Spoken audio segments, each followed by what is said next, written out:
हाँ भाई, क्या बोला था मैंने कि अगर ऑस्ट्रेलिया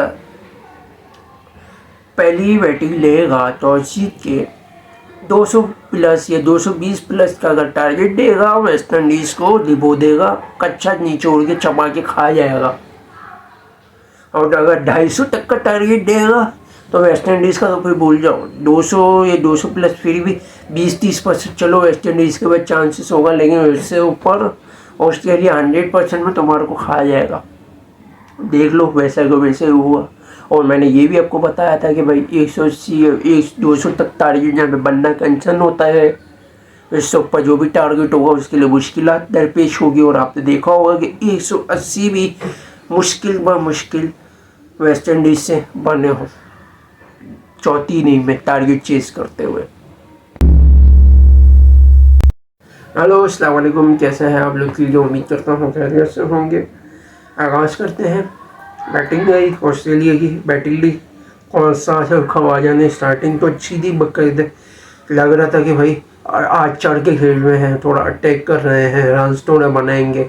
47 की पार्टनरशिप भी झड़ी, लेकिन फिर उसका बदकिस्मती हुई कि एंडरसन और जो अल्जारी जोसेफ LBW पे जैसे खवाजा को आउट किया, मोमेंटम थोड़ा सा टूटा और फिर अगली ओवर में फिर एंडरसन फिलिप्स कॉन्स्टास को खा गया।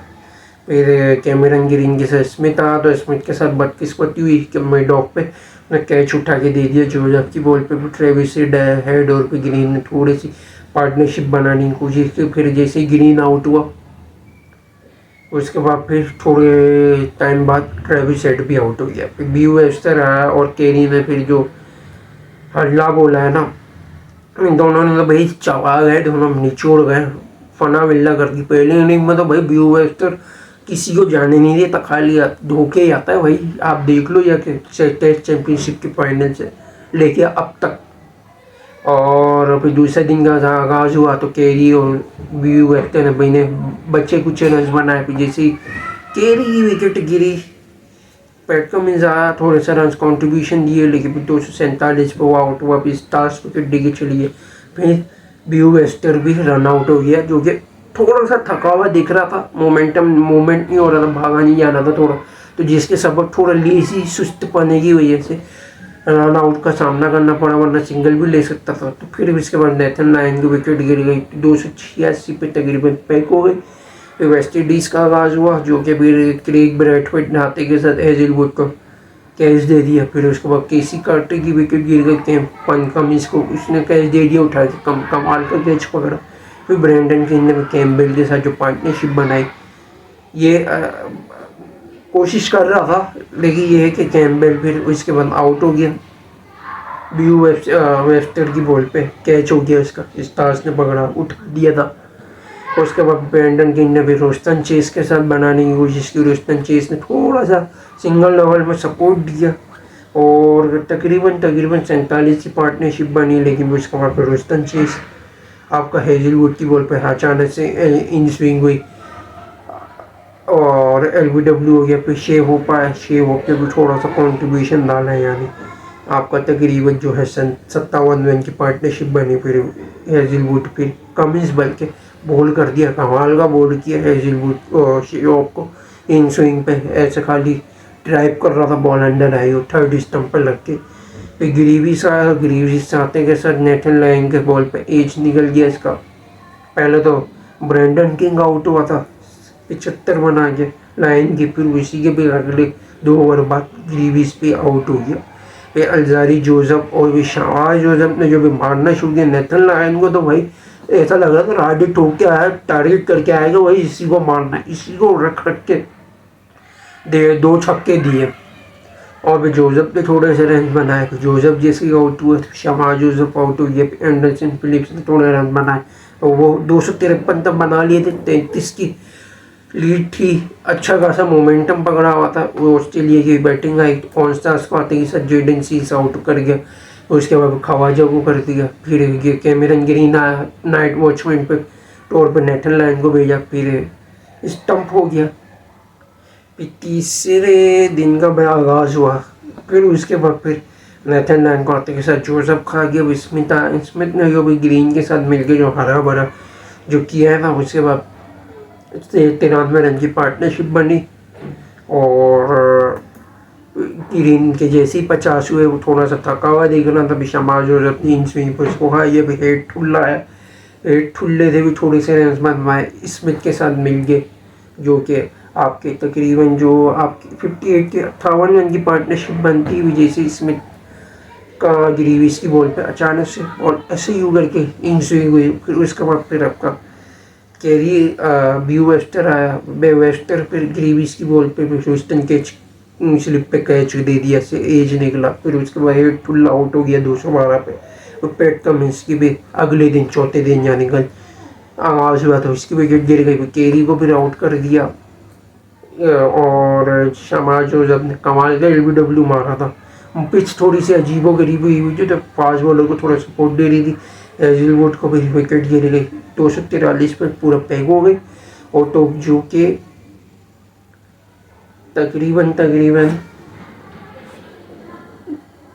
जो कि 277 का पर टारगेट दिया था। उसके बाद फिर जैसे क्रेग ब्रेथवेट आया वो हेजलवुड ने LBW कर दिया कैम्बेल को ओवर द विकेट पे।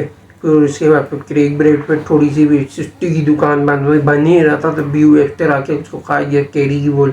एच निकला, कैरी ने कैच पकड़ लिया उसकी बॉल पे। केसी कार्टिक और ब्रैंडन किंग, पहले कार्टी आउट हुआ था फिर ब्रेथवेट आउट हुआ था। फिर उसके बाद ब्रैंडन किंग के 34 पे 4 गिर गई। शेव होप और वेस्टर्न चीज थोड़े से रन बना ही रहते थे। शेव होप की भी विकेट गिर गई, कैच दे दिया हेजलवुड को हाथों हाथ। ग्रीविस आउट हो गया, स्टार्स की बॉल पे LBW हो गया। फिर उसके बाद जोसेफ आया, जोसेफ के आने के बाद और भाई रस्टन चेस की विकेट गिरी। अजानी जोसेफ और शमाज जोसेफ जो दोनों यही चलते हुए देख रहे हैं बैटिंग में। जोसेफ गया, फिर शमार गया, फिर उसके बाद जेडन सीज की विकेट गिर गई, 43 पे पैक हो गया। ऑस्ट्रेलिया तकरीबन सीरीज जीत चुका है। और थर्ड एम्पायर पर सबसे पहले बात कर ले जो कि हमने पहले टेस्ट पे भी की थी कि पता नहीं किस तरीके की मैनेजमेंट चल रही। तीसरे दिन का अगर आप देखो इख्तिताम जब हो रहा था, ख़त्म हो रहा था तीसरा दिन, ट्रेविस हेड का 172 पे LBW हुआ था। अगर आप देखो 172 है, 182 पे LBW हुआ था। ट्रेविस हेड जो कि आपका अलेक्स कैरी के साथ हरा हुआ था। और ये तीसरे इनिंग के आपको बता रहा हूँ जब टारगेट देने जा रहा था ऑस्ट्रेलिया, वो LBW आराम से आउट है, एम्पायर ने आउट दिया नहीं था। रिव्यू लेना बनता था, रिव्यू लेने ही वाला था। बारिश अचानक से तेज़ हो गई थी जिसके सबब मैच बीच में रोकना पड़ा। उसके बाद फिर कोई डिसीजन पे कोई वर्किंग ही नहीं की। ऐसा लग रहा था कि जानबूझ के ये किया गया कि भाई याद ही नहीं दिलाया। वो भी से भूल गए अपनी मस्ती में, वो भी मगन हो गए वेस्ट इंडीज़ वाले। भाई कम से कम किस तरीके की ये डिसीजन मेकिंग चल क्या रहा है। मैं पूरी सीरीज में मैंने ये नोट किया कि ऑस्ट्रेलिया को जो फेवर मिल रहा है वो वेस्ट इंडीज़ को एम्पायरिंग में नहीं मिल रहा, नाइंसाफ़ी हो रही है। और बाकायदा नज़र आ रहा है कि ICC ऑस्ट्रेलिया का साथ दे रहा है, बाकायदा पूरी बदमाशी चल रही है इन लोगों की। और ऑस्ट्रेलिया का मैं आपको बता दूं, मेरे को जहर लगते हैं भैया, क्योंकि ये रेसिज्म बहुत करते हैं, ये इतना पसंद नहीं करते हैं ब्लैक को। और इसी वजह से आप देख रहे हो कि नाइंसाफ़ी इनके साथ होती हुई नज़र आ रही है और ये कालों से खार खाते हैं। इसलिए मैं अप्रिशिएट करता हूँ कि साउथ अफ्रीका ने सही इन कुत्ते के बच्चों को मारा, कुत्ता किए इन लोगों लानतियों को। इनकी वजह से, विकेट ना देने की वजह से ट्रेविस हेड, चलो वो कुछ कैचेस छूट रहे थे, वो अपना अलग कंसर्न है, वो गलती उनकी वेस्ट इंडीज़ की। वो तो पहले टेस्ट पे भी इनसे छूटने वाले, फील्डिंग तो इनकी ख़राब ही चल रही है, वो तो आप छोड़ ही दो। लेकिन भाई सबसे बड़ी बात कि मेन चीज़ आपका मुद्दा कि भाई 2 के 2 टेस्ट ऑस्ट्रेलिया के हाथ में पूरे बना के दिए हैं। वेस्ट इंडीज़ के साथ नाइंसाफ़ी हुई है। डेरिन सैमी भी चिल्ला के बोल रहा था कि भाई ये हो क्या रहा है, चल क्या रहा है। पहले टेस्ट में देखो तो शेव होप की दूसरी इनिंग के अंदर गलत आउट दिया और LBW का वो चलो उसकी गलती थी, उसने रिव्यू नहीं लिया, लेकिन गलत आउट था। बल्कि रिव्यू लिया था लेकिन उसके बावजूद भी गलत आउट दे दिया था। और इसी वजह से अगर आप देखो तो ट्रेविस हेड का ना आउट देने की वजह से 30 से 40 रन इजाफी पड़े और वो वेस्ट इंडीज़ के लिए नुकसानदेह बने। वरना अगर ट्रेविस हेड अगर विकेट गिर जाती उस टाइम पे, मुमकिन है, देगा इख्तिताम चल रहा था, मुमकिन कि ऑस्ट्रेलिया 190 या 200 पर आराम से पैक हो जाती। 200 पर अगर पैक हो भी जाती ना, या 190 में, तो तकरीबन 234 या 224 का अगर टारगेट मिलता। चौथा दिन कल का आगाज़ होना था स्टार्टिंग का, और वेस्ट इंडीज़ आराम से तामुल से 50 रन की कमी होती, आराम से बनाते रहे। क्योंकि ऊपर जो टॉप पे जैसे ब्रेथवेट है, वो तो है ही बड़वत की दुकान, चुस्ती की दुकान को मैं बड़वत खाना बोलता हूँ। वो तो टुक टुक की दुकान है पूरी। वेस्ट इंडीज़ आराम से जीतता है, नाइंसाफ़ी हुई है ऑस्ट्रेलिया को दबदबा रखने के लिए कि भाई टॉप में कम से कम इसका नाम बदनाम ना हो। यही तो चलता है भाई, यही तो बदमाशी है बिग थ्री की, यही तो बदमाशी है सारी।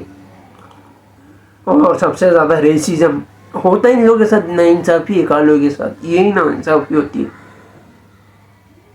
और तो मुझे आज भी याद है 2016 के T20 वर्ल्ड कप इंग्लैंड के खिलाफ, वो भी वेस्ट इंडीज़ ने छीन के जबर से लिया, वरना पूरी कोशिश थी कि किसी तरीके से इंग्लैंड के जो फेवर है एम्पायरिंग डिसीजन, वो इंग्लैंड को किसी तरीके से दिए जाए। लेकिन भाई वेस्ट इंडीज़ ने ऐसा होने नहीं दिया। ब्रेथवेट ने जो भी आके भी जो 3 छक्के लगाए ना, बेन स्टोक का पूरा स्टोक निकाल दिया, पूरा ज़िंदगी भर उसको याद रह गया। तो भाई ये ना करो, थोड़ा सा भाई इस पर थोड़ी सी वर्किंग कर लो, ये रेसिज्म कम करो, और इन लानतियों को थोड़े से छितरोल लगाओ इनको। बहुत ही इन लोगों की फनकारियाँ चल रही हैं।